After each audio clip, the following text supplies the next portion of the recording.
CRPF constable 2023 में अगर मैं बात करूं कि भाई किस तरीके से एग्जाम पैटर्न तो बता दिया, प्रमोशन हर एक चीज़ के बारे में बता दिया, लेकिन अगर हम बात करें कि भाई किस तरीके से आपका सिलेबस रहेगा, क्या क्या पढ़ना है, क्या क्या चीज़ें आपको दिमाग में रखनी है, तो ऑलरेडी मैंने आपको बुक जो है वो ऑलरेडी बताई हुई है। तो अभी मैं आपको जो बुक है, एक बुक मैंने आपका शॉर्टलिस्ट करी हुई है जिसमें सारे सेक्शन कवर हैं।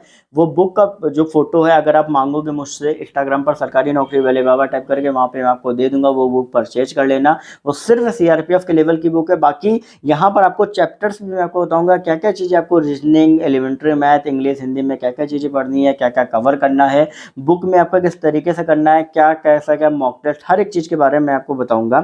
तो सबसे पहली चीज़ आप दिमाग में रखो कि आपका जो एग्जाम है वो आपका 1 जुलाई से 13 जुलाई के बीच है। तो अभी आप अगर देखा जाए तो अप्रैल, मई, जून, जुलाई, तो 3 महीने का टाइम है, अप्रैल, मई, जून, क्योंकि 1 जुलाई को एग्जाम में, 20 से 25 जून के बीच आपके एडमिट कार्ड आ जाएंगे। ठीक है।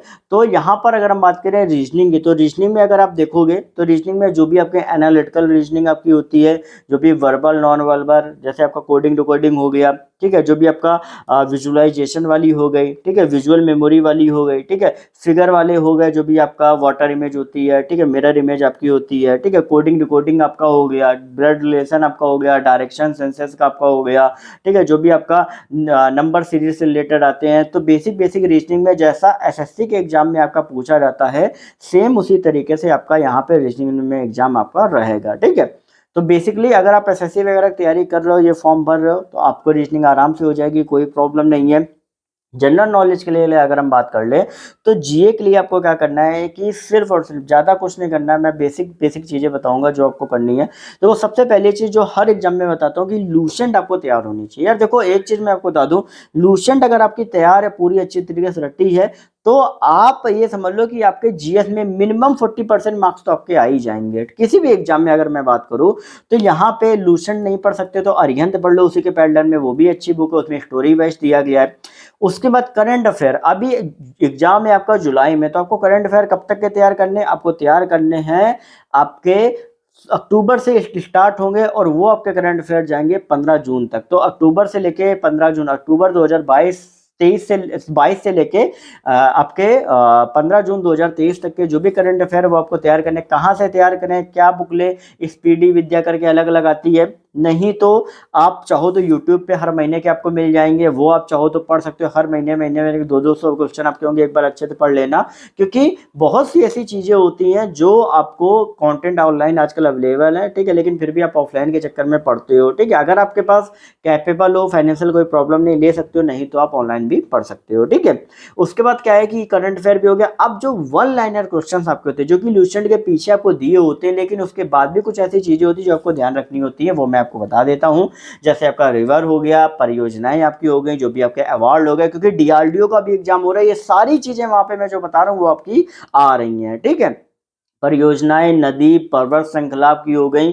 ठीक है। उसके अलावा अगर हम बात करें, अवार्ड हो गया, ठीक है, जो भी आपके जो खेल कूद से रिलेटेड ट्रॉफी वगैरह दी जाती है उनसे रिलेटेड, जो भी अभी टूर्नामेंट हुए हैं उनसे रिलेटेड, जो भी आपकी समिट्स होती है, जैसे G20 हुए इंडिया में, इसके पहले कहाँ हुआ था, अभी आगे कहाँ होगा, जो भी आपके समिट्स बाकी अदर आपके हो गए, जैसे ब्रिक्स का आपका क्या हो गया, कौन कौन से देश है उस समिट के अंदर, इसका हेडक्वार्टर कहाँ है, ये सारी चीज़ें, हर पर्टिकुलर देश की जो मुद्रा मेन मेन जो है वो आपके, वो मुद्राएं, वो जो कि आपको लूसेंट के पीछे मिल जाएगी, वो एक बार अच्छे से तैयार कर लेना।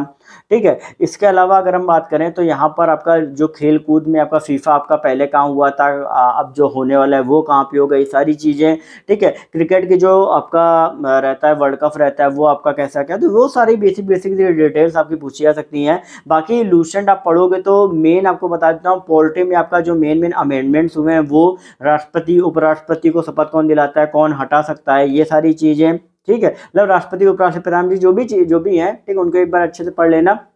और इसके अलावा आपको शेड्यूल्स जो होती है वो अच्छे से तैयार करना होता है। पंचवर्षीय, हर पंचवर्षीय योजना का उद्देश्य क्या है वो आपको तैयार करना होता है। तो बेसिक बेसिक चीज़ें आपको यही पढ़नी है, बाकी इसके अलावा कुछ भी पढ़ने की जरूरत नहीं है। अगर आपने इतना पढ़ लिया, दैट इज सफिशियंट।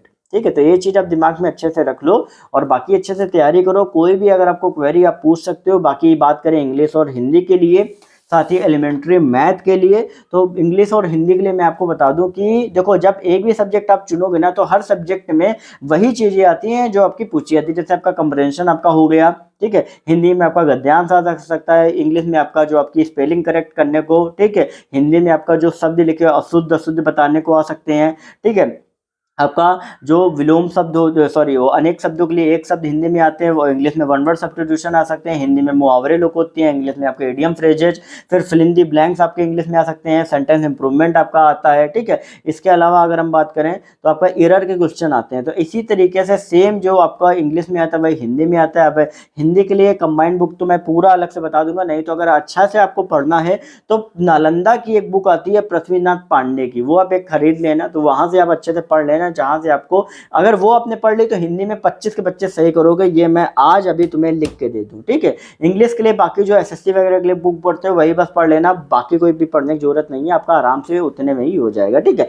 बात करें एलिमेंट्री मैथ के लिए, तो एलिमेंट्री मैथ में आपको बेसिक बेसिक मैं आपको चैप्टर बताऊं जो कि मैंने डीआरडीओ में भी आपको बताया था। जैसे आपको नंबर सिस्टम आपको कंप्लीट करना है, फिर आपका कंप्यूटेशन जो वोल नंबर का रहता है कंप्लीट करना होता है, डेसिमल फ्रैक्शन कंप्लीट करना होता है, फिर आपका जो भी अर्थमेटिकल प्रॉब्लम से related percentage, ratio, proportion, average, interest, profit and loss, discounts, mensuration, time and distance, ratio and proportion, ratio and time, time and work, pipe and system, ये जो क्वेश्चन है वो आप अच्छे से तैयार कर लेना। मेंसुरेशन तैयार कर लेना, क्योंकि अभी जो डीआरडीओ के एग्जाम हो रहे हैं उनमें मेंसुरेशन के लगभग 4 से 5 क्वेश्चन पूछे आ रहे हैं, ठीक है। तो ये बेसिक बेसिक सी चीज़ें हैं, बाकी टाइम टाइम पे आपको मैं बताता रहूँगा क्या क्या और चीज़ें पढ़नी है। तो चैनल को सब्सक्राइब करके बेल नोटिफिकेशन आइकन को ऑल कर लेना। सारे इंपॉर्टेंट टॉपिक सेक्शन में मैंने बता दिए हैं। बुक आप अगर कहोगे तो इंस्टाग्राम पर सरकारी नौकरी वाले टाइप करके पूछा, वहाँ पे मैं आपको बता दूंगा। बाकी सभी स्टूडेंट टेलीग्राम ग्रुप को ज्वाइन कर लेना, डिस्क्रिप्शन में लिंक है, और चैनल को सब्सक्राइब कर लेना, क्योंकि भैया हर एक चीज़ की अपडेट यहाँ पे मैं आपको टाइम टू टाइम देता रहता हूँ। ओके।